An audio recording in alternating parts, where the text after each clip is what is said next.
Hello বন্ধুরা, good morning. আমি সঙ্গীতা। আমার নতুন একটা ব্লগে তোমাদেরকে অনেক অনেক ওয়েলকাম। কেমন আছো তোমরা সবাই? আশা করছি ভালো আছো আর সুস্থ আছো। আমরাও না বেশ ভালো আছি। আর আজকে হচ্ছে রবিবার আর এখন ঘড়িতে বাজে সকাল ৭টা। তোমাদেরকে সাথে নিয়ে আজকের ব্লগটা এখান থেকে শুরু করছি। আই হোপ ব্লগটা ভালো লাগবে। আমাদের মেয়েদের শনিবার আর রবিবার কোনোদিনই কিন্তু সংসারের কাছ থেকে ছুটি থাকে না। সেই কারণে অনেকটা সকালেই উঠে গেছি আর উঠে নিজের কিছু বাসি কাজ ছিল আর নিজের একটু শরীরচর্চাও করে নিয়েছি। তারপরে স্নান করে নিলাম আর স্নান করার পরে যে জামা কাপড়গুলো ছিল সেগুলো মেলে দিলাম। আর এখন এই তো পুজো দিয়ে চলে এসেছি চুলটা আঁচড়ে নিয়ে সিঁদুরটা পরে নিতে, কারণ এরপরে আর কাজে হাত দিয়ে দিলে এই চুল আঁচড়ানোটাও হবে না আর সিঁদুর পরাটাও হবে না। তাই ভাবলাম আগে এই কাজটা করে তারপর সোজা চলে এলাম রান্নাঘরে। ইতিমধ্যে তোজো কিন্তু উঠে পড়েছে, সে কারণে দুজনের চা আর তোজোর হরলিক্সটা করে নিচ্ছি। আজকে আর তোজোর গরম জলটা কেটেলে করিনি, কারণ দেখলাম একসাথেই যখন চাটা বসাবো তাই ১ কাপ জল বেশি দিয়ে জলটা ফুটলে হরলিক্সের জন্য নামিয়ে নেব আর তারপর আমরা চাটা করে নেব। কেন ফালতু কারেন্ট খরচা করে আবার কেটেলের জল গরম করব। আর এই তো চাটা আমাদের কিন্তু খাওয়া হয়ে গেছে। তারপরে এই বিছানাটাকে ঝেড়ে সুন্দর করে গুছিয়ে নেব। এরপরে তোজোকে একটু পড়াতে বসবো, কারণ এই শনিবার আর রবিবারটাই একমাত্র সকালটা ও ফ্রি পায়। সেই কারণে কিন্তু শনিবারটাতে অনেক সময় বিকালবেলাও টিউশন থাকে। তাই শনিবার আর পড়াই না, রবিবারটাই একটু ওকে নিয়ে বসি। কোনো রিভিশন থাকলে সেগুলো করাই বা কোনো পেন্ডিং হোমওয়ার্ক থাকলে সেগুলো করিয়ে দিই। এর আগের দিনের ব্লগে KS কাপল লাইফস্টাইল চ্যানেল থেকে আর প্রীতি আমাকে কমেন্ট করে জানিয়েছিলে যে আমি কিচেনে যে এই ওয়াল স্টিকারটা লাগিয়েছি কোথা থেকে নিয়েছি। তো আমার এই ওয়াল স্টিকারটা না মিশো থেকে নেওয়া হয়েছিল। তো সেটাই এখন ইউজ করছি, তবে না খুব তাড়াতাড়ি চেঞ্জ করতে হবে। মানে ফ্লোরে যেটা রয়েছে সেটা ওয়ালেরটা ভালোই রয়েছে এখনও। আজকে সকালের ব্রেকফাস্টটা বানাতে হয়নি। হাজবেন্ড কচুরি আর তরকারি নিয়ে এসেছিল, সেটাই ওদের দিয়ে দিলাম। তারপরে আবারও একটু তোজোকে পড়তে বসিয়েছিলাম। আর এখন ঘরটা একটু হালকা হাতে ডাস্টিং করে নিচ্ছি।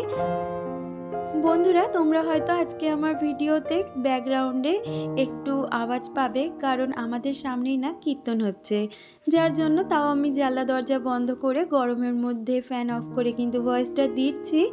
কালকে রাত্রিরেও দিয়ে রাখতে পারিনি, কারণ কালকে সারা রাত কীর্তন হয়েছে। জানো তো এই গরমের মধ্যে না এই ডাস্টিংয়ের কাজ করতেই একদমই ভালো লাগে না। তবুও যে জায়গাগুলো একদম চোখে পড়ছে নোংরা হয়ে রয়েছে সেগুলোকেই কিন্তু আমি পরিষ্কার করছি। আগের মতন আর এখন ঘর বাড়ি ধরে ধরে ডাস্টিং করতে পারছি না, প্রচণ্ড গরম পড়ে গেছে। আর এই ড্রেসিং টেবিলটা তো আমার প্রায় দিনই পরিষ্কার করতে হয়। একেই তো এই জায়গাটা ডেলি ইউজ হয় বলে খুব নোংরা হয়, তার মধ্যে তো এখন গরমকাল। তোজো পাউডার মাখছে, হাজব্যান্ড পাউডার দিচ্ছে, তাতে করে না এই জায়গাটা খুব ছোট ছোট পাউডারে ছিটে পড়ে দেখতে বাজে লাগে। সেই কারণে ওই জায়গাটা পরিষ্কার করে নিলাম আর বেডসাইড টেবিলটা একটু গুছিয়ে নিলাম। আর এখন চলে এসেছি এই ঘরটার খাটটা পরিষ্কার করে নিতে। আরও একজন আমাকে কমেন্ট করেছিলে, মিতালি মোহান্তি, সে জিজ্ঞেস করেছিলে তুমি কি সিরাম ইউজ করো। তো তাকে আমি বলতে চাই আমি কিন্তু ম্যাট্রিক্সের বায়োলেজের যেই সিরামটা হয় স্মুথনিং, সেই সিরামটাই কিন্তু আমি প্রতি শ্যাম্পুর পরে ইউজ করে থাকি। আর এই তো কথা বলতে বলতে আমার বিছানাটা গোছানো হয়ে গেছে আর এখন সোফা কভারটাও টান টান করে কুশনগুলো রেখে দিলাম আর তারপরেই চলে এলাম সোজা রান্নাঘরে। আজকে কিন্তু অনেকগুলোই রান্না রয়েছে। প্রথম তো করব কচু শাক, তারপরে ইঁচড় চিংড়ি আর তার সাথে হবে আজকে খাসির মাংস। তবে ইঁচড়টা না আজকে চিংড়ি মাছ দিয়ে করব না, আজকে করব মটনের যেই ফ্যাটটা থাকে মানে চর্বিটা সেটা দিয়ে। আজকে কচু শাকটা করব ছোলা দিয়ে, সে কারণে কড়াইতে প্রথমে তেল দিয়ে তার মধ্যে গোটা শুকনো লঙ্কা, তেজপাতা আর পাঁচফোড়ন ফোড়ন দিয়েছি আর তার মধ্যে দিয়েছিলাম রসুন। তো রসুনটা ভালো করে ভাজার পরে ছোলাগুলোকে আগে থেকে সিদ্ধ করে রেখেছিলাম, ছোলা সিদ্ধটা দিয়ে নাড়িয়ে চাড়িয়ে কচুটা দিয়ে দিয়েছি আর এটাকে এখন ভালো করে নাড়িয়ে চাড়িয়ে রান্না করে নেব। আর এদিকে দেখো ইঁচড়ের আলুগুলোকে ভেজে নিচ্ছি।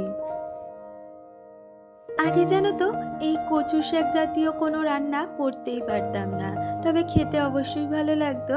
তবে ৯ বছরের সাংসারিক জীবনের অভিজ্ঞতা অনেক কিছু কিন্তু শিখিয়ে দিয়েছে এখন। আর এদিকে এঁচোড়টা বসিয়ে দেব।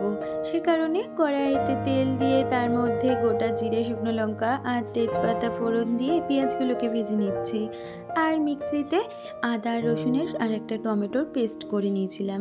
সেটা দিয়েই ভালো করে মশলাটা কষিয়ে নিয়ে চর্বিটা দিয়ে নাড়িয়ে চাড়িয়ে নেব। চর্বিটা ভালো করে সিদ্ধ হয়ে গেলে তারপরে কিন্তু এঁচোড়টা দিয়ে নামিয়ে নেব। আর এদিকে দেখো আমার কচু শাকটা কিন্তু হয়েছে। আর খুব ভালো হয়েছিল জানো কচু শাকটা খেতে। এর সাথে এদিকে ভাতটাও বসিয়ে দিলাম। আর ওদিকে দেখলাম ইঁচড়টাও কিন্তু হয়ে গেছে। ইঁচড়টা নামিয়ে এরপরে মাংসটা বসিয়ে নেব। এখনো পর্যন্ত যে দিদিভাই বোনেরা আমার সাথে রয়েছে, আমার আজকের ভিডিওটা তোমাদের যদি কিছু ভালো লেগে থাকে প্লিজ একটা লাইক কমেন্ট করে দিয়ে যেও। আর আমার চ্যানেলের নতুন বন্ধু হয়ে থাকলে চ্যানেলটা সাবস্ক্রাইব করে আমার পাশে থাকতে পারো। অবশ্যই কিন্তু জানিও আজকের ভিডিওটা কেমন হয়েছে, কারণ তোমাদের সুন্দর সুন্দর কমেন্টই কিন্তু আমাদের পরবর্তী ভিডিও বানাতে অনেকটাই মোটিভেট করে। আর এদিকে দেখো পেঁয়াজটা আমার ভাজা হয়ে গেছে। আর এখন ম্যারিনেট করে রাখা মাংসটাকেও আমি ভালো করে কষিয়ে নেব। আর মাংসটা কষাতে কষাতে একটু গরম মশলা বেটে নিলাম। এই একটুখানি গরম মশলা না মিক্সিতে একদমই পেস্ট হয় না, সে কারণে হাতের ব্যবহারই করলাম। তাই শিলনোড়ার মধ্যে গরম মশলাটা বেটে নিলাম। আর এখন শিলনোড়াটা ধুয়ে জায়গা মতন রেখে দেব। আবার পরবর্তী সময় কি বাটতে হয় তার তো কোনো ঠিক নেই। এদিকে দেখো মাংসটাও কিন্তু বেশ কষানো হয়ে গেছে।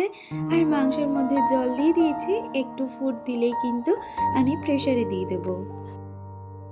প্রতি রবিবারই তো আমাদের বাড়িতে চিকেন আসে তোজোর জন্য, তবে এখন না চিকেনটা খাওয়া শুনছি একদমই ভালো না।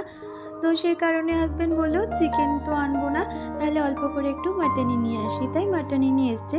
আর তোজো এখন মাটনটা খাওয়াও শিখে গেছে। ও না আগে একদমই মাটনটা খেতে চাইতো না, সে কারণে ওকে চিকেনটাই আলাদা করে কখনো করে দেওয়া হতো। মাংসটা প্রেসারে দিয়ে এখন রান্নাঘরটাকেও সুন্দরভাবে পরিষ্কার করে নিচ্ছি, কারণ ওই সিটি পড়তে পড়তে আমার কিন্তু অনেকগুলো কাজ এদিকে হয়ে যাবে। আমরা যদি সংসারের কাজগুলো একটার পর একটা মাথায় সেট করে নিই তাহলে দেখবে কাজগুলো করতে কিন্তু আমাদের খুব সহজ হয় আর টাইমের মধ্যে হয়েও যায়। তাই আমি সবসময় চেষ্টা করি কাজগুলোকে একটু গুছিয়ে করার। রান্না করতে করতে আমি না এই গামছাগুলোকে একটু গরম জলে ভিজিয়ে রেখেছিলাম। আর এখন গামছাগুলোকে ভালো করে কেচে নেব, কারণ গরমের মধ্যে গামছাগুলোতে না কিনা একটা তেল কাস্টে গন্ধ হয়ে যাচ্ছে দুদিনেই। তাই এগুলোকে ভালো করে গরম জলে ভিজিয়ে রেখে এখন কেচে নিচ্ছি। এছাড়াও কিন্তু আমাকে প্রতিদিন কিছু মানুষ যারা খুব সুন্দর সুন্দর কমেন্ট করে তাদের নামগুলো বলছি। তাদের মধ্যে রয়েছে Moupriya blog, Bangladeshi blogger Tuli, delightful creation of Mousumi, এছাড়াও জয়িতা ঘোষ বিশ্বাস। তোমরা এইভাবেই আমার পাশে থেকো আর সুন্দর সুন্দর কমেন্ট করো।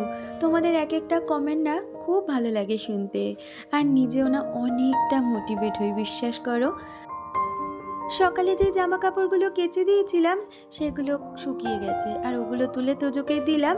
আর এখন যে জামা কাপড়গুলো কাচলাম সেগুলোকেই এখন মেলে দিলাম। আর সাথে জামা কাপড়গুলোও গুছিয়ে নিয়েছি। আর এখন জায়গা করে সেগুলোকে রেখেও দিচ্ছি। আসলে জামা কাপড় গোছানোতে আমার না একটা কি যেন কুড়িমি কাজ করে। সেই জন্য চেষ্টা করি যখনই জামা কাপড়গুলো শুকিয়ে যায় তখনই যদি একটু ভাঁজ করে নেওয়া যায় তাহলে এই কষ্টটা আর কুড়েমিটা কাজে দেবে না। আবারও তোমাদের সাথে দেখা হচ্ছে সেই সন্ধেবেলায়। আজকে সন্ধেবেলার টিফিনে ছিল কিন্তু ধোসা আর ইডলি। ইডলি দুটো আমি খাবো আর ধোসাটা তোজো আর তোজোর পাপা খাবে। তো আমার না এইরকম সাউথ ইন্ডিয়ান ফুড খেতে খুব ভালো লাগে। আমাদের এদিকে রিসেন্ট একটা সাউথ ইন্ডিয়ান ফুডের দোকান হয়েছে, তো সেখান থেকেই নিয়ে আসা। তবে শেয়ার পেয়েছিলাম ধোসাটা থেকেও। তাহলে বন্ধুরা আজকের ভিডিওটা আর বাড়াচ্ছি না, আজকের ভিডিওটা এই পর্যন্ত। দেখা হচ্ছে পরবর্তী ভিডিওর সাথে, ততক্ষণ তোমরা ভালো থেকো।